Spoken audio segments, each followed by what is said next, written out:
通过是介词，也是动词，该怎么用呢？我们一起来看看吧。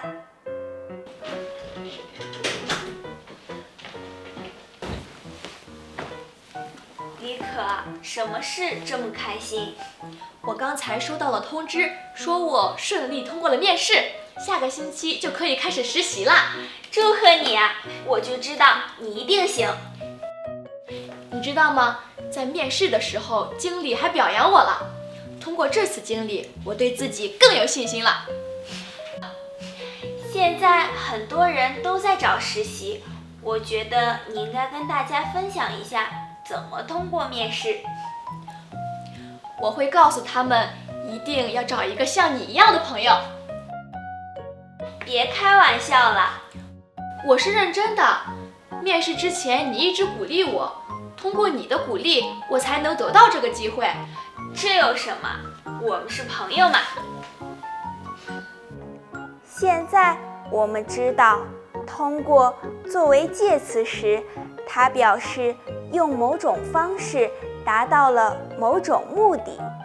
比如，通过这次经历，我对自己更有信心了。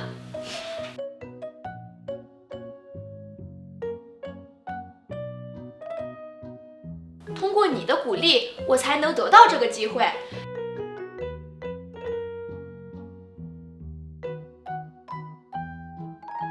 通过做动词时，表示达到了某种标准。比如，我刚才收到了通知，说我顺利通过了面试。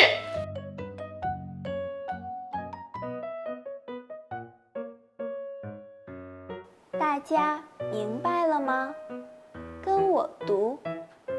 通过这次经历，我对自己更有信心了。通过你的鼓励，我才能得到这个机会。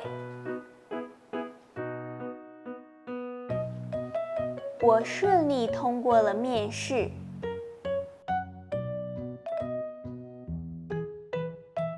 同学们，你通过 HSK 考试了吗？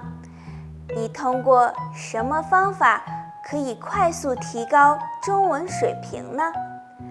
有机会可以告诉我啊。